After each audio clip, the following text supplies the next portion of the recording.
ನಮಸ್ತೆ. ಇವತ್ತು ಹಬ್ಬದ ದಿನದ ಒಂದು ವ್ಲಾಗ್ನ ನಾನು ಇಲ್ಲಿ ಶೇರ್ ಮಾಡ್ತಾ ಇದ್ದೀನಿ. ಕೆಲವರು ಈರುಳ್ಳಿ ಬೆಳ್ಳುಳ್ಳಿ ತಿನ್ನಲ್ಲ ಅಂತ ಹೇಳ್ತಾರಲ್ವ ಹಬ್ಬದಲ್ಲಿ, ಅಂಥವ್ರಿಗೆ ಇದು ಸಹಾಯ ಆಗ್ಬೋದು ಈ ಒಂದು ರೆಸಿಪಿ. ಇಲ್ಲಿ ಹೀರೆಕಾಯಿನ ನಾನು ತೊಗೊಂಡಿದ್ದೀನಿ. ಹೀರೆಕಾಯಿ ಜೊತೆಗೆ ಹೀರೆಕಾಯಿನ ಎಣ್ಣೆಗೆ ಹಾಕಿ ಹುರ್ಕೊಳ್ತಾ ಇದ್ದೀನಿ. ಅದಕ್ಕೆ ಟೊಮೊಟೊ ಹಾಕ್ತಾ ಇದ್ದೀನಿ. ಟೊಮೊಟೊನು ಕೂಡ ನಾವು ಸಣ್ಣದಾಗಿ ವೆಜಿಟೇಬಲ್ ಚಾಪರ್ ಬರುತ್ತಲ್ವ ಅದಕ್ಕೆ ಹಾಕ್ಬಿಟ್ಟು ಚೆನ್ನಾಗಿ ಚಾಪ್ ಮಾಡಿಕೊಂಡು, ಅಥವಾ ನೀವು ಚಾಕುನ ಸಹಾಯದಿಂದ ಬೇಕಾದ್ರೂ ಈ ಟೊಮೊಟೊನ ಸಣ್ಣದಾಗಿ ಹೆಚ್ಚಿಟ್ಕೊಳ್ಬೋದು. ಇದನ್ನು ತಗೊಂಡು ಚೆನ್ನಾಗಿ ಹೆಚ್ಚಿಬಿಟ್ಟು ನಾವು ಹಾಕ್ಕೊಳ್ಬೇಕು. ಹಾಕ್ಕೊಂಡು ಎರಡೂ ಕೂಡ ಚೆನ್ನಾಗಿ ಹುರ್ಕೊಳ್ಬೇಕಾಗುತ್ತೆ. ಮತ್ತು ನಾವು ಮಿಕ್ಸಿನಲ್ಲಿ ಒಂದ್ಸಲಿ ಆನ್ ಆ್ಯಂಡ್ ಆಫ್ ಮಾಡಿಕೊಂಡ್ರೆ ಆಯಿತು. ತುಂಬಾ ಚೆನ್ನಾಗಿರುತ್ತೆ. ನಾನು ಚಟ್ನಿ ಮಾಡೋಣ ಅಂತ ಅಂದ್ಬಿಟ್ಟು ಇಡ್ಲಿಗೆ ನೈಟ್ ಅಂದ್ಕೊಂಡಿದ್ದು, ಆದರೆ ಬೆಳಿಗ್ಗೆ ಯಾವುದಾದ್ರೂ ಒಂದು ಪಲ್ಯ ಮಾಡಬೇಕಲ್ವ, ಅಷ್ಟೊಂದು ಟೈಮ್ ಸಿಗಲ್ಲ ನಮಗೆ ಹಬ್ಬ ಇರಬೇಕಾದ್ರೆ. ಹಂಗಾಗಿ ಪೂಜೆ ಎಲ್ಲ ಮಾಡಬೇಕಲ್ವ ಅಂತ ಅಂದ್ಬಿಟ್ಟು ಮೊದಲು ನಾನು ಯಾವುದೇ ಹಬ್ಬ ಬಂದ್ರೂ ಮೊದಲು ಅವ್ರಿಗೆ ಬ್ರೇಕ್ಫಾಸ್ಟ್ ಏನಿದೆ ಮತ್ತು ಜ್ಯೂಸ್ ಆಗಲಿ ಅದೆಲ್ಲ ರೆಡಿ ಮಾಡಿಟ್ಬಿಟ್ರೆ ನನಗೆ ಒಂದು ಜವಾಬ್ದಾರಿ ಅಂತ ಹೇಳ್ತೀನಿ. ಇಲ್ಲಾಂದರೆ ಇದೆಲ್ಲಿ ಅಂತ ಕೇಳ್ತಾ ಇರ್ತಾರೆ. ಹಂಗಾಗಿ ಅವರೆಲ್ಲರೂ ಕೂಡ 3 ಜನ ಕೂಡ ವರ್ಕೌಟ್ ಮಾಡೋಕ್ಕೆ, ಇಬ್ಬರು ವರ್ಕೌಟ್ ಮಾಡೋಕ್ಕೆ ಅಂತ ಹೋಗಿದ್ರು, ಒಬ್ಬ ಬಾಸ್ಕೆಟ್ಬಾಲ್ ಆಡೋದಕ್ಕೆ ಅಂತ ಹೋಗಿದ್ದ. ಹಂಗಾಗಿ 3 ಜನ ಒಟ್ಟಿಗೆ ಬರ್ತಾರೆ. ಹಂಗಾಗಿ ದೋಸೆ ಹಾಕೋದಕ್ಕೆ ಆಗಲ್ಲ, ದೋಸೆ ಅಥವಾ ಇಡ್ಲಿ. ಅದಕ್ಕೆ ನಾನೇನು ಮಾಡಿದೆ ಅಂತಂದರೆ ಒಂದ್ಸಲಿ ಔಟ್ ಬಾಕ್ಸ್ಗೆ ಹಾಕಿ ಇಟ್ಬಿಡೋಣ ಅಂತ ಅಂದ್ಬಿಟ್ಟು ಈ ಥರ ಗೊಜ್ಜುನು ಕೂಡ ಮಾಡಿಬಿಡೋಣ.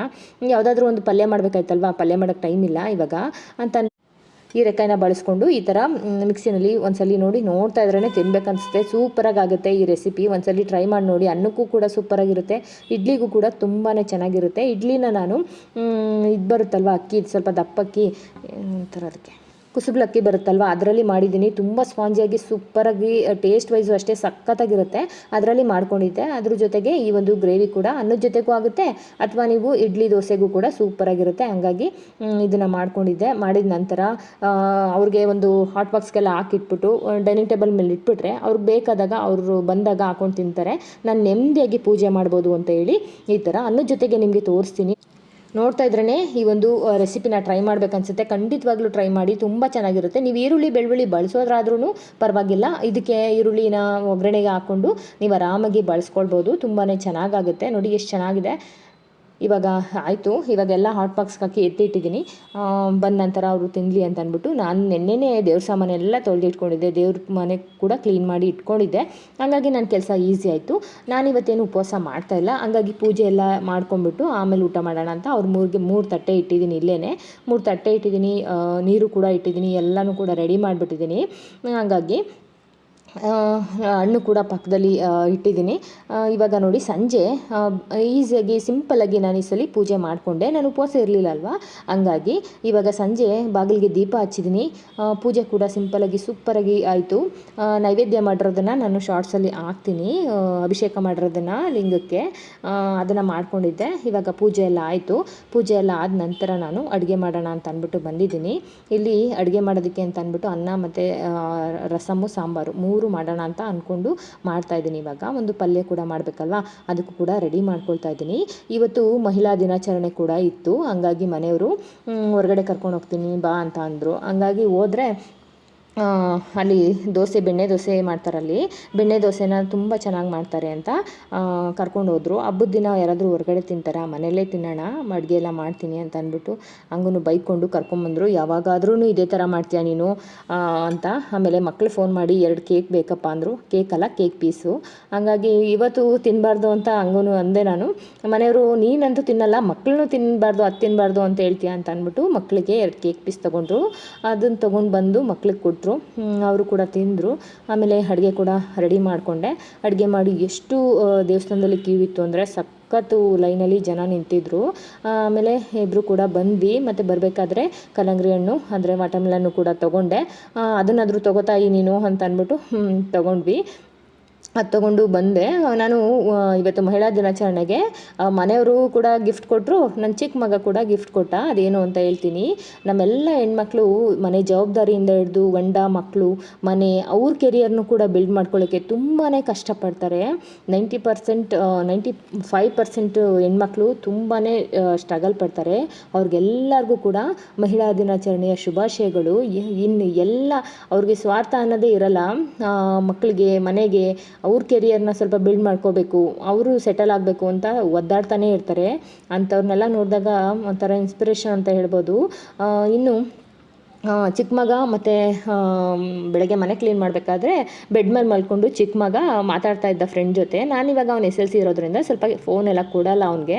ಹಂಗಾಗಿ ಫ್ರೆಂಡ್ಸ್ ಕೇಳ್ತಾ ಇದ್ದಾನೆ, ನಮ್ಮಮ್ಮ ಯಾಕೋ ಫೋನೇ ಕೊಡಲ್ಲ ಕಣೋ ಏನಕ್ಕೂ ನನಗೆ ಅಂತ. ನನಗೆ ಫಸ್ಟಿಂದನೇ ಸ್ವಲ್ಪ ಇದಾಗಬೇಕಲ್ವ, ಸೀರಿಯಸ್ ಆಗಿ ಓದ್ಕೊಳ್ಳಿ ಅಂತ ಅಂದ್ಬಿಟ್ಟು. ಹಂಗಾಗಿ ಏನು ಮಾಡ್ತಾ ಇದ್ದಾನೆ ಅಂದರೆ ಫ್ರೆಂಡ್ಸ್ಗೆ ಹೇಳ್ತಾ ಇದ್ದ. ಅವ್ನು ಹೇಳ್ತಾ ಇದ್ದಾನೆ, ಎಷ್ಟು ಮಕ್ಕಳು ಮುದ್ದಾಗಿ ಮಾತಾಡ್ತಾರೆ ಅಂದರೆ ಅವ್ನು ಹೇಳ್ತಾ ಇದ್ದಾನೆ, ನಿಮ್ಮಮ್ಮ ಅಣ್ಣಂಗೂ ಹಿಂಗೆ ಮಾಡ್ತಿದ್ರೇನೋ ಅಂತ ಹೇಳ್ತಾ ಇದ್ದಾನೆ. ಹಾಗಾಗಿ ಇಬ್ರಿಗೂ ನಡುವೆ ನನ್ನ ಮತ್ತು ನನ್ನ ಚಿಕ್ಕ ಮಗ ಟಾಮ್ ಆ್ಯಂಡ್ ಜೆರ್ರಿ ಥರ ನಡೀತಾನೆ ಇರುತ್ತೆ. ಆಮೇಲೆ ಇಬ್ಬರು ಕೂಡ ಫೋನೆಲ್ಲ ಕೊಡಲ್ಲ, ಚೆನ್ನಾಗಿ ಓದ್ಕೋಬೇಕು ಹಂಗೆ ಹಿಂಗೆ ಅಂತ ಹೇಳಿದ್ಮೇಲೆ ಸ್ವಲ್ಪ ಸೈಕಲಲ್ಲಿ ಓಡಾಡ್ಕೊಂಡು ಬರ್ತೀನಿ ಅಂತ ಹೋಗ್ಬಿಟ್ಟು ಏನು ಮಾಡಿದ್ದಾನೆ, ನಾನು ಸೈಕಲ್ ರಿಪೇರಿ ಮಾಡ್ಸೋಕ್ಕೆ ಅಂತ ಅಂದ್ಬಿಟ್ಟು 100 ರೂಪಾಯಿ ಕೊಟ್ಟಿದ್ದೆ. ಅದರಲ್ಲಿ ಒಂದು ಬ್ಯಾಂಗಲ್ ಶಾಪ್ಗೆ ಹೋಗ್ಬಿಟ್ಟು 50 ರೂಪಾಯಿಗೆ ಕೊಟ್ಬಿಟ್ಟು ಒಂದು ಇಯರಿಂಗ್ಸ್ ತಂದಿದ್ದಾನೆ. ಎಷ್ಟು ಕ್ಯೂಟಾಗಿದೆ ಅಂತ ನಿಮಗೆ ತೋರಿಸ್ತೀನಿ.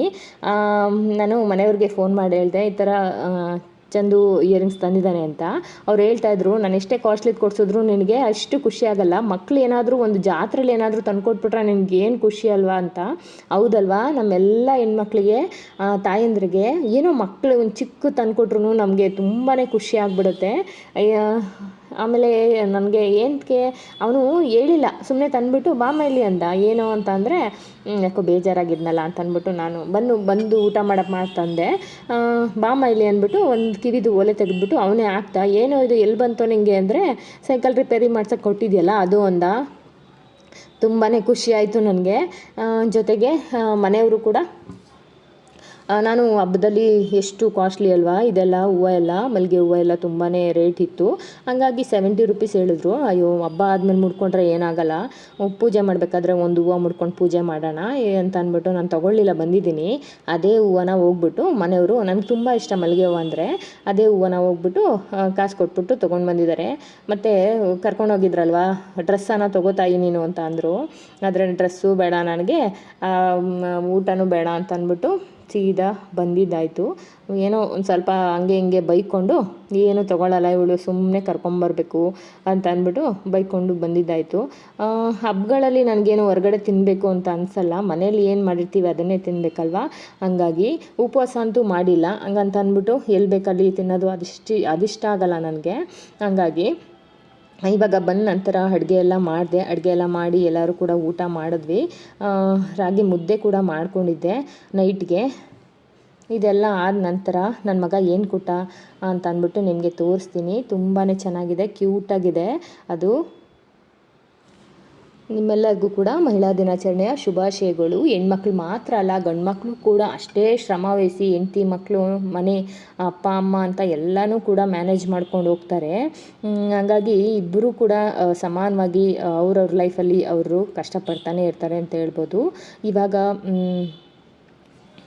ಮನೆಯವರು ನನ್ನ ಅರ್ಥ ಮಾಡ್ಕೊಂಡಿದ್ದಾರೆ, ನಾನು ಅವ್ರನ್ನ ಅರ್ಥ ಮಾಡ್ಕೊಂಡಿದ್ದೀನಿ. ನಮ್ಮಿಬ್ಬರನ್ನ ನಮ್ಮ ಮಕ್ಕಳು ಅರ್ಥ ಮಾಡ್ಕೊಂಡಿದ್ದಾರೆ. ಅದಕ್ಕೆ ನಮ್ಮದೊಂದು ಮುದ್ದು ಕ್ಯೂಟ್ ಫ್ಯಾಮಿಲಿ ಆಗಿದೆ.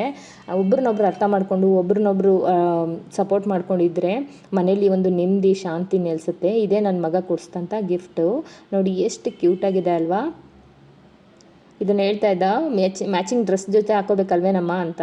ನನ್ನ ಹತ್ರ ಈ ಥರ ಇಯರಿಂಗ್ಸ್ ಇರಲಿಲ್ಲ. ನಾನು ಆ್ಯಕ್ಚುಲಿ ಈ ಥರ ಇಯರಿಂಗ್ಸ್ ಎಲ್ಲ ಬಳಸಿಲ್ಲ, ತೊಗೊಂಡೂ ಇಲ್ಲ. ತಂದ್ಕೊಟ್ಟಿದ್ದಾನಲ್ವ, ಇದನ್ನು ಸೇಫಾಗಿ ನಾನು ಇಟ್ಕೊಳ್ತೀನಿ. ನೋಡಿ ಎಷ್ಟು ಕ್ಯೂಟಾಗಿದೆ ಅಲ್ವಾ. ನಿಮ್ಮೆಲ್ಲರಿಗೂ ಯಾರಿಗೆಲ್ಲ ಇಷ್ಟ ಆಯಿತು ಅನ್ನೋದನ್ನು ಕಮೆಂಟ್ ಮೂಲಕ ತಿಳಿಸಿ. ನೋಡಿ ಕ್ಯೂಟಾಗಿ ಗೆಜ್ಜೆ ಎಲ್ಲ ಇದೆ ಕೆಳಗಡೆ, ಮತ್ತು ಮಧ್ಯದಲ್ಲಿ ಮಿರರ್ ಕೂಡ ಇದೆ. Thank you for watching. Thank you.